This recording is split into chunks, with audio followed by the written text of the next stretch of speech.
Hello friends, welcome back to RGM online classes. RGM education YouTube চ্যানেলে রোজ সকাল 8টার special GK ক্লাসে তোমাদের সকলকে জানাই আরো একবার স্বাগত। তো আমাদের টার্গেট ডাব্লিউবিপি ওয়েস্ট বেঙ্গল পুলিশের যে পরীক্ষাগুলো হতে চলেছে, ওয়েস্ট বেঙ্গল পুলিশ এবং কলকাতা পুলিশের 2024-এ যে পরীক্ষাগুলো অনুষ্ঠিত হতে চলেছে, যেখানে ডাব্লিউপি কনস্টেবল, এসআই এবং কেপি কনস্টেবল প্রত্যেকটা পরীক্ষা, পুলিশ পরীক্ষার প্রত্যেকটা বিষয়কে মাথায় রেখে আমাদের জিকে ক্লাসগুলো কিন্তু ডিজাইন করা হয়েছে। আজকে আমাদের সেট নাম্বার 6 এবং প্রত্যেকটা ক্লাসের শেষে কিন্তু সেই ক্লাসের পিডিএফ আমাদের টেলিগ্রামে প্রোভাইড করে দেওয়া হয়। সেই টেলিগ্রামের লিঙ্ক যে ডিসক্রিপশনে দিয়েছে, সেই গ্রুপে তোমরা কিন্তু চাইলেই জয়েন হয়ে যেতে পারো, ঠিক আছে? তো আজকেও আমরা বাছাই করা টোটাল 40টা কোশ্চেন নিয়ে আলোচনা করব। তার মধ্যে প্রথম কোশ্চেনটা রাখছি তোমাদের জন্য। দেখো কি রয়েছে প্রথম কোশ্চেন। ফার্স্ট কোশ্চেন রয়েছে, কোন সুলতান সিংহাসনে আরোহণ করার আগে দাস ছিলেন না? যখনই আমরা সুলতান এবং দাস কথাটা দেখি, তখন সবার আগে আমাদের কুতুবউদ্দিন আইবকের নামটা আসে, যেটা 1206 খ্রিস্টাব্দে দিল্লিতে সুলতানি যুগের সূচনা হয়েছিল, তাই তো? দাস বংশ বা সুলতানি বংশ, যেটাকে মামেলুক মামেলুক বংশ কিন্তু বলা হয়ে থাকে, ঠিক আছে? এবং সেই বংশেরই শাসক ছিলেন ইলতুৎমিশ, এবং পরবর্তীকালে গিয়াসউদ্দিন বলবন, তিনিও কিন্তু একজন দাস ছিলেন। এই চারজনের মধ্যে দাস ছিলেন না হচ্ছে আলাউদ্দিন খলজি, যিনি কিনা খলজি বংশের একজন খুবই প্রভাবশালী একজন সুলতান ছিলেন, যিনি জালালউদ্দিন খলজির পরবর্তীতে সিংহাসন আরোহণ করেছিলেন। সো এখানে সঠিক উত্তর হয়ে যাবে option number C, Alauddin Khalji. নেক্সটে চলে আসবো, ইবন বতুতা কোন সম্রাটের শাসনকালে ভারতে আসেন? এই যে ধরনের প্রশ্নগুলো দেখতে পাচ্ছ, অর্থাৎ কোন সম্রাটের সময় কারা বা কোন বিদেশি মেসেঞ্জাররা ভারতে এসছে এবং তাদের লেখা বইগুলোর নাম কি, সেটা ভালো করে দেখতে হবে। তো এই কোশ্চেনটা আমরা নিয়ে নেব, ইবন বতুতা কোন সম্রাটের শাসনকালে ভারতে আসেন? সঠিক উত্তর যেটা বলে মনে হবে সেটা তোমরা নিচে লাইভ চ্যাট অপশনে কিন্তু করতে পারবে। সঠিক উত্তর কি? সঠিক উত্তর মোহাম্মদ বিন তুগলক। মোহাম্মদ বিন তুগলক, যাকে ভারতের ইতিহাসে পাগলা রাজা হিসেবে অভিহিত করা হয়েছে, তার বিশেষ কিছু কারণও রয়েছে। আর ইবন বতুতা কিতাব উল রেহালা নামক বই, কিতাব উল রিহালা বা রেহালা, একই জায়গায় এক এক রকম নাম তোমরা কিন্তু পাবে, ঠিক আছে, নামক বই কিন্তু তিনি রচনা করেছিলেন। পরের নম্বরে আসি, মোহাম্মদ বিন, এটা তো অ্যান্সার হয়ে গেল। পরের নম্বর হচ্ছে আমুক্ত মাল্লদ। আমুক্ত মাল্লদ গ্রন্থের রচয়িতা কে? অর্থাৎ এই যে যেই বিভিন্ন পিরিয়ড অফ টাইমসগুলো আমরা জানি, পড়ি, সেগুলোর মধ্যে কে কোন বই রচনা করেছেন সেগুলো ভালো করে দেখতে হবে। আমুক্ত মাল্লদ গ্রন্থের রচয়িতা কে? রাজরাজ চোল, হর্ষবর্ধন, দেব রায়, কৃষ্ণদেব রায়। সঠিক উত্তর কৃষ্ণদেব রায়। এই আমুক্ত মাল্লদ গ্রন্থটি তেলেগু ভাষায় লেখা, তেলেগু, ঠিক আছে, তেলেগু ভাষায় লেখা। অপশন নাম্বার ডি হচ্ছে এখানে সঠিক উত্তর, কৃষ্ণদেব রায়, ঠিক আছে। নেক্সট, নয়ঙ্কর ব্যবস্থা। নয়ঙ্কর ব্যবস্থা কোন রাজ্য বা সাম্রাজ্যের সঙ্গে সম্পর্কিত? বাহমনি, চোল, মারাঠা, বিজয়নগর। নয়ঙ্কর ব্যবস্থা, সঠিক উত্তর কি হবে? সঠিক উত্তর হবে বিজয়নগর, অপশন নাম্বার ডি। বিজয়নগরের রাজধানী কোথায় ছিল? হাম্পি, ঠিক আছে। আচ্ছা, চোল সাম্রাজ্য যে রয়েছে, এই চোল সাম্রাজ্যকে কিন্তু চোল সাম্রাজ্য প্রায় 2200 বছর ভারতবর্ষ শাসন করেছিল, এবং বঙ্গোপসাগরকে তারা চোলা লেক, ঠিক আছে, মানে এটা ইংলিশ একটা টার্ম, এটা চোলা লেক এ রূপান্তর করে। এবং ভারতবর্ষের প্রথম যদি বলি যে শক্তিশালী নৌবাহিনী, সেটা কিন্তু চোল সাম্রাজ্যের ছিল। আর বাহমনি সম্পর্কে এবং মারাঠা সম্পর্কে আমরা এর আগেও আলোচনা করেছি, আগামীতেও করব। নেক্সট, কোন মুসলিম সেনানায়ক ত্রয়োদশ শতকে বঙ্গদেশ জয় করেন? বঙ্গদেশ, বঙ্গ কলিঙ্গ, এই নামটা বারবার আসে, তাই তো? এই বঙ্গদেশ জয় করেছিলেন ত্রয়োদশ শতকে কোন মুসলিম সেনানায়ক? তৈমুর, ইখতিয়ার উদ্দিন বিন বখতিয়ার খলজি, চেঙ্গিস খান, নাকি আব্দুল রহিম খারি খানান? সঠিক উত্তর option number B, Ikhtiyar Uddin Bin Bakhtiyar Khalji. Option number B হচ্ছে এখানে সঠিক উত্তর। নেক্সট, রামচরিতমানস। রামচরিতমানসের রচয়িতা কে? হরিসেন, হর্ষবর্ধন, তুলসীদাস, নাকি জয়দেব? রামচরিতমানসের রচয়িতা কে? সঠিক উত্তর কি হবে? সঠিক উত্তর হবে অপশন নাম্বার সি, তুলসীদাস। এবং এই রামচরিত মানসের থেকে যদি মানুষটা বাদ দিই, তাহলে কি পড়ে থাকে? রামচরিত।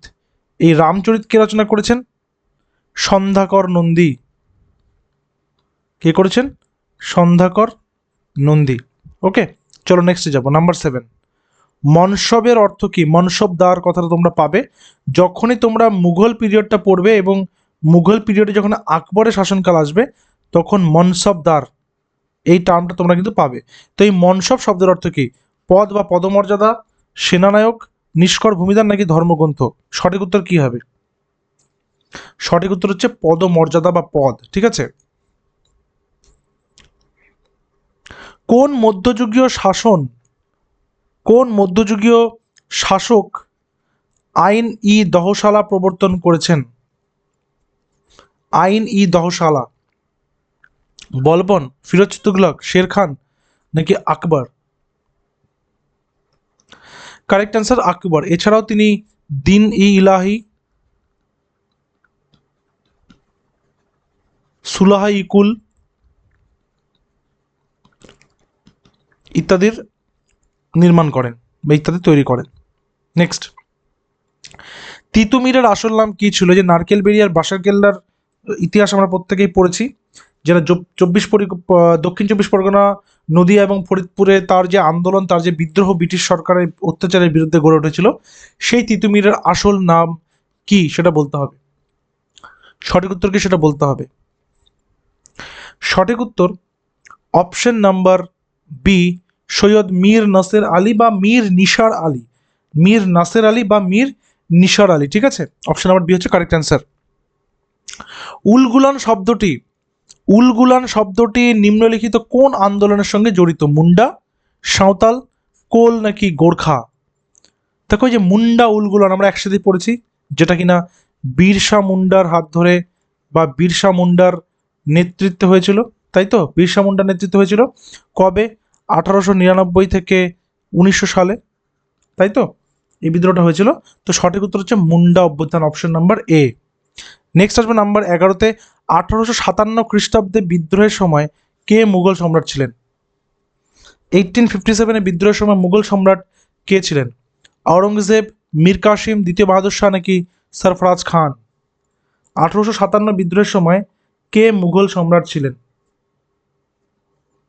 সঠিক উত্তর দ্বিতীয় বাহাদুর শাহ আলম। এবং সেই বিদ্রোহের দমনের পর তাকে কিন্তু রেঙ্গুনে নির্বাসন দেওয়া হয়, এবং সেখান থেকে তাদের কিন্তু এই মুঘল সাম্রাজ্যের এক কথায় অফিসিয়ালি কিন্তু বিলোপ ঘটে সেই সময়ের পরেই। এরপর আসবো নাম্বার 12, কে কলকাতায় এশিয়াটিক সোসাইটি প্রতিষ্ঠা করেছেন? Asiatic society, Kolkata Asiatic society কবে প্রতিষ্ঠিত হয়েছে সেটাকে জানি, 1784। তারিখটা ছিল 15 জুন। ঠিক আছে, তো বলতে হবে কে করেছেন? Alexander Cunningham, John Stuart Mill, William Jones, নাকি ডেভিড হেয়ার? কারেক্ট অ্যান্সার হবে William Jones, option number C, William Jones is the correct answer of this question. Next আসবে নাম্বার 13, কলকাতা বিশ্ববিদ্যালয় কোন সালে প্রতিষ্ঠিত হয়েছে? ক্যালকাটা ইউনিভার্সিটি কোন সালে প্রতিষ্ঠিত হয়েছে? দেখো, ব্রিটিশরা যখন ভারতবর্ষ শাসন করেছে তখন তাদের 3টা প্রভিন্স ছিল। একটা হচ্ছে মাদ্রাজ, যেটা বর্তমানে চেন্নাই, আরেকটা হচ্ছে বোম্বে, সেটা আমরা প্রত্যেকে জানি বর্তমান নাম হচ্ছে মুম্বাই, আরেকটা ছিল হচ্ছে ক্যালকাটা, যেটা বর্তমান কি কলকাতা। এই 3টাতে একটা করে সুপ্রিম কোর্ট ছিল, 3টাতে একটা করে ইউনিভার্সিটি ছিল। ঠিক আছে, তো কলকাতা বিশ্ববিদ্যালয় কোন সালে প্রতিষ্ঠিত হয়েছে? সঠিক উত্তর অপশন নাম্বার ডি, 1857 খ্রিস্টাব্দে। চলো নেক্সট, নীলদর্পণ নাটক কার রচনা? নীলদর্পণ, যেখানে নীলকর মানে শাসকদের অকথ্য অত্যাচার ইত্যাদি কিন্তু দেখানো হয়েছিল, এবং এটা শোনা যায় বা এটা বিভিন্ন জায়গায় পড়ে জানা যায় যে নীলদর্পণ নাটকটা একটা সময় মঞ্চস্থ হচ্ছিল, এবং সেই মঞ্চের সামনে দর্শক আসনে বসেছিলেন ঈশ্বরচন্দ্র বিদ্যাসাগর। সেই নীলকর সাহেবের ওই অত্যাচারের অভিনয় দেখে তিনি তার পায়ের জুতো খুলে সেই মানে মঞ্চে থাকা সেই অভিনেতাকে ছুঁড়ে মেরেছিলেন। ঠিক আছে, তো এই ধরনের তথ্য কিন্তু বিভিন্ন বই পড়ে জানা যায়। তো এই নীলদর্পণ নাটকটা কার লেখা? সেটা হচ্ছে দীনবন্ধু মিত্র। এর আগে একটা হোম টাস্ক দিয়েছিলাম তোমাদেরকে, যেটার ইংলিশ ট্রান্সলেশন কে করেছে বা ইংলিশ অনুবাদ কে করেছে? ইংলিশ অনুবাদ করেছেন মাইকেল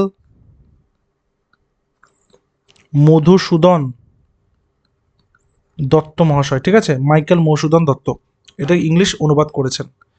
নেক্সট আসি নাম্বার 15-তে, ভারতের রাজধানী নতুন দিল্লি লর্ড আরউইন উদ্বোধন করেছেন কবে? প্রথম কথা তো দেখো, ভারতের রাজধানী কলকাতা থেকে দিল্লিতে চলে গেছিল 1911-তে, কিন্তু 1900 কত খ্রিস্টাব্দে বলতে হবে লর্ড আরউইন নিউ দিল্লি বা নতুন দিল্লিতে এর উদ্বোধন করেন। সঠিক উত্তর অপশন নাম্বার সি, 1931 তারিখ, 13ই ফেব্রুয়ারি, 13th ফেব, ঠিক আছে, 13ই ফেব্রুয়ারি 1931 সালে উদ্বোধন করেছিলেন। নেক্সট আসবে number 16, poverty and un-British rule, poverty and un-British rule এর রচয়িতা কে? পভার্টি অ্যান্ড আনব্রিটিশ রুলের রচয়িতা কে? রমেশচন্দ্র দত্ত, দাদাভাই নওরোজি, অ্যালান অক্টেভিয়ান হিউম নাকি অমর্ত্য সেন? সঠিক উত্তর কি হবে? সঠিক উত্তর অপশন নাম্বার বি, দাদাভাই নওরোজি। নেক্সট, কে কোন প্রতিষ্ঠান সম্পর্কে সেফটি ভালভ তত্ত্ব প্রচার করেছেন?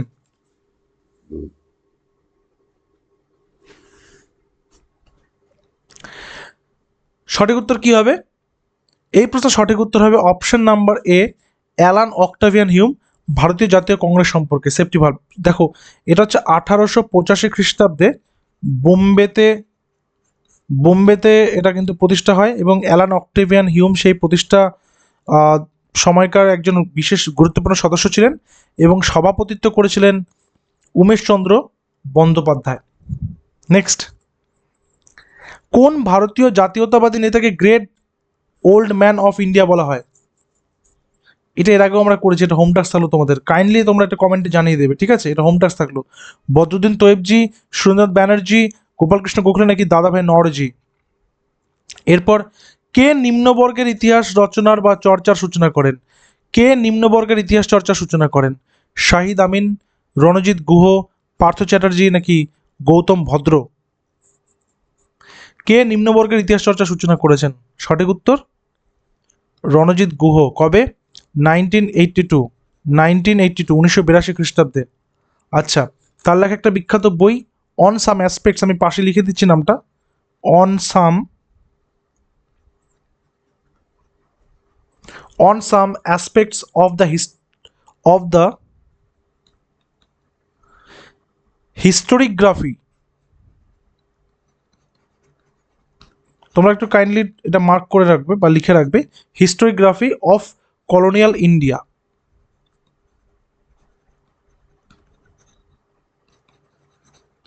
ঠিক আছে। নেক্সট, নিচের ঐতিহাসিকদের মধ্যে আলিগড় স্কুলের অন্তর্ভুক্ত নন কে? অনিল শীল, ইরফান হাবিব, নুরুল হাসান, আতহার আলী। নিচের ঐতিহাসিকদের মধ্যে কে আলিগড় স্কুলের অন্তর্ভুক্ত নন? সঠিক উত্তরটা নিয়ে নেব। সঠিক উত্তর হবে অপশন নাম্বার এ, অনিল শীল, বাকি তিনজন কিন্তু ছিলেন এর অন্তর্ভুক্ত। নেক্সট, বাংলার পাল বংশীয় রাজা দ্বিতীয় মহিপালের সময় বিদ্রোহ হয়েছিল, কৈবর্ত বিদ্রোহ। এই কৈবর্ত বিদ্রোহের নেতা কে ছিলেন? ধেকাতা, গান্ধাতা, দিব্য নাকি ময়ূরধ্বজ? দেখো, কৈবর্ত বিদ্রোহকে আবার বরেন্দ্র বিদ্রোহ বলা হয়ে থাকে, কারণ এটা বরেন্দ্র অঞ্চলে হয়েছিল, বরেন্দ্র বিদ্রোহ বলা হয়ে থাকে। এবং এই বিদ্রোহের নেতা ছিলেন দিব্য, এছাড়াও ছিলেন রুদক ও ভীম। ঠিক আছে। নেক্সট আসবো পরের নাম্বার, 1912 সালে লর্ড হার্ডিঞ্জের উপর কে আক্রমণ চালিয়েছিলেন? লর্ড হার্ডিঞ্জের উপর আক্রমণ কে চালান? রাসবিহারী বসু, ভগৎ সিং, ক্ষুদিরাম বোস নাকি অজিত সিং? 1912 খ্রিস্টাব্দে লর্ড হার্ডিঞ্জের উপরে আক্রমণ চালিয়েছিলেন রাসবিহারী বসু, যেটা ভারতের ইতিহাসে দিল্লি লাহোর ষড়যন্ত্র নামে পরিচিত।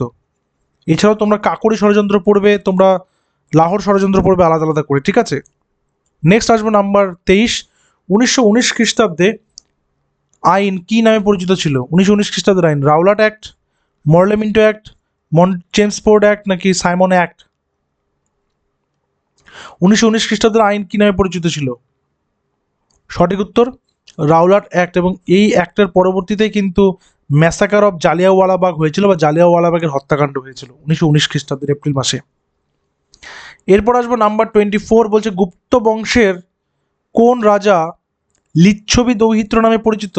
গুপ্ত বংশের কোন রাজা লিচ্ছবি দৌহিত্র নামে পরিচিত? স্কন্দগুপ্ত, সমুদ্রগুপ্ত, দ্বিতীয় চন্দ্রগুপ্ত নাকি কুমারগুপ্ত? সঠিক উত্তর অপশন নাম্বার এ, সমুদ্রগুপ্ত।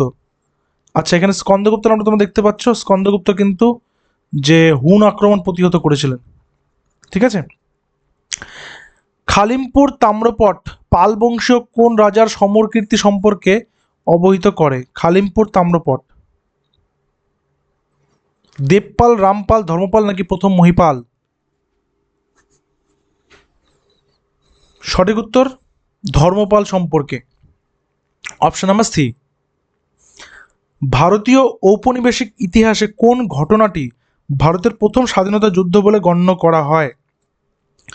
ভারতীয় ঔপনিবেশিক ইতিহাসের কোন ঘটনাটি ভারতের প্রথম স্বাধীনতা যুদ্ধ হিসেবে গণ্য করা হয়? চৌরিচৌরা কৃষক অভ্যুত্থান, 1946 সালে নৌ বিদ্রোহ, চট্টগ্রাম অস্ত্রাগার লুণ্ঠন নাকি সিপাহী বিদ্রোহ? সঠিক উত্তর কি হবে? সঠিক উত্তর হচ্ছে সিপাহী বিদ্রোহ। চৌরিচৌরা কৃষক অভ্যুত্থান তো রয়েছে আলাদা, নৌ বিদ্রোহ রয়েছে, আর চট্টগ্রাম অস্ত্রাগার লুণ্ঠন যেটা 1929 খ্রিস্টাব্দে, সরি 1930 খ্রিস্টাব্দে হয়েছিল মাস্টার দা সূর্য সেনের হাত ধরে, তাই তো? মাস্টার দা সূর্য সেন। নেক্সট আসি নাম্বার 27। কোন কংগ্রেস অধিবেশনে পূর্ণ স্বাধীনতার দাবি প্রথম উত্থাপিত হয়? টোটাল ইন্ডিপেন্ডেন্স, পূর্ণ স্বরাজ বা পূর্ণ স্বাধীনতার দাবি। তার আগে তারা ডমিনিয়ন স্টেটাসের কথা বলতেন, কিন্তু কোন অধিবেশনে প্রথম পূর্ণ স্বরাজের উত্থাপন হয়েছে? নাগপুর, অমৃতসর, লাহোর নাকি কলকাতা? সঠিক উত্তর কি হবে? সঠিক উত্তর হবে লাহোর। কবে? 1929 সালে। কার নেতৃত্বে? জওহরলাল নেহেরু। মানে নেতৃত্বে বললে ভুল হবে, জওহরলাল নেহেরু ছিলেন সেখানকার সেই অধিবেশনের সভাপতি। ঠিক আছে। এরপর আসবো নাম্বার 20। তারিখ ই ফিরোজ শাহী গ্রন্থের রচয়িতাকে? আবুল ফজল, মিনাজি সিরাজ, জিয়াউদ্দিন বারনী নাকি আল বিরুনি? তারিখ ই ফিরোজ শাহী। সঠিক উত্তর জিয়াউদ্দিন বারনী, যিনি মোহাম্মদ বিন তুগলক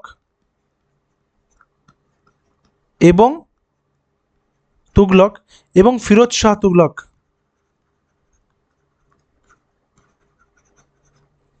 সময়কার ছিলেন। দিল্লির কেন্দ্রীয় আইনসভা কক্ষে কে ধ্বনি তুলেছিলেন বিপ্লব দীর্ঘজীবী হোক? দিল্লির কেন্দ্রীয় আইনসভা কক্ষে ভগৎ সিং, রাসবিহারী বসু, এম এন রায়, লালা লাজপত রায়? দিল্লির কেন্দ্রীয় আইনসভা কক্ষে কে ধ্বনি তুলেছিলেন বিপ্লব দীর্ঘজীবী হোক? সঠিক উত্তর Bhagat Singh, option number A. ঠিক আছে।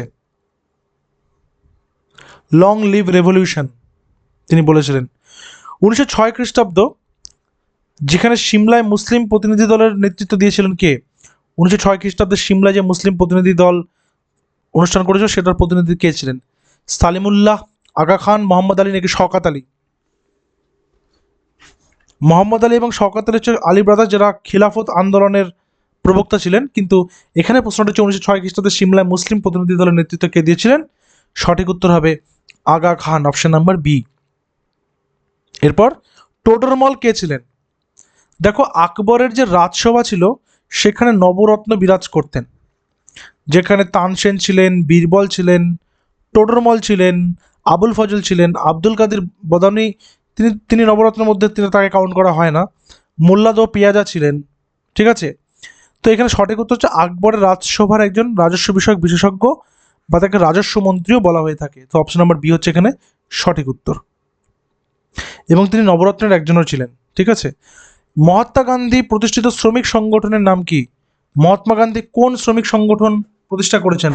ভারতীয় জাতীয় ট্রেড ইউনিয়ন কংগ্রেস, মজুর মহাজন, সর্বভারতীয় ট্রেড ইউনিয়ন কংগ্রেস নাকি ওয়ার্কার্স ওয়েলফেয়ার লীগ? সঠিক উত্তর হবে অপশন নাম্বার বি, মজুর মহাজন। ঠিক আছে। Next number 33। নাসিরুদ্দিন চিরাগ কে ছিলেন? নাসিরুদ্দিন চিরাগ খিলজি বংশের একজন সুলতান, একজন সুফি সন্ত, গিয়াসুদ্দিন বলবনের একজন মন্ত্রী নাকি আলাউদ্দিন খিলজির সেনাবাহিনীর একজন সেনাধ্যক্ষ? নাসিরুদ্দিন চিরাগ কে ছিলেন?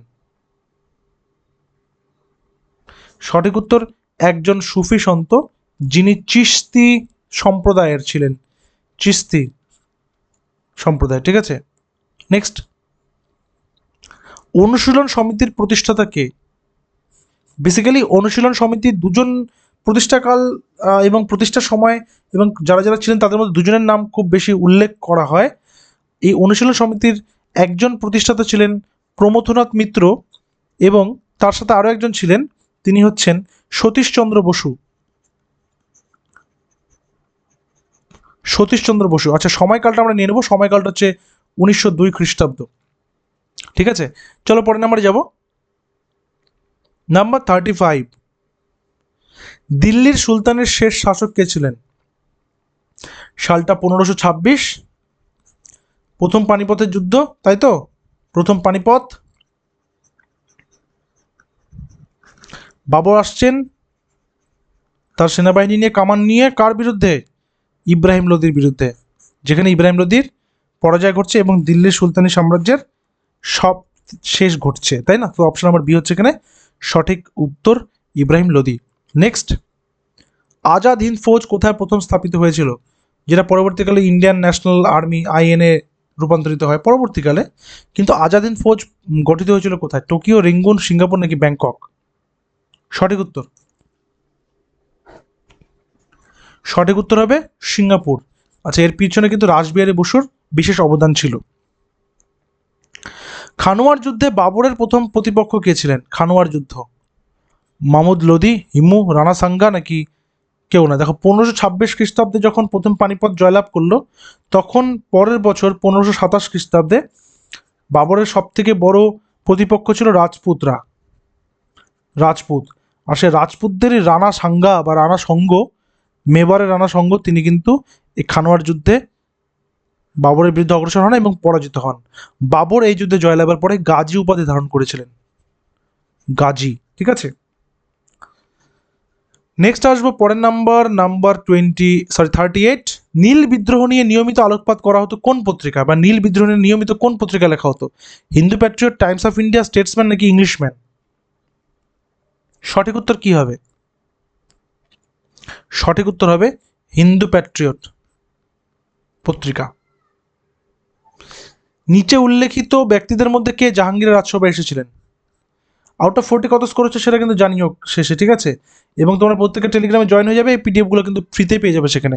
নিচে উল্লেখিত ব্যক্তিদের মধ্যে কে জাহাঙ্গীরের রাজসভায় এসেছিলেন?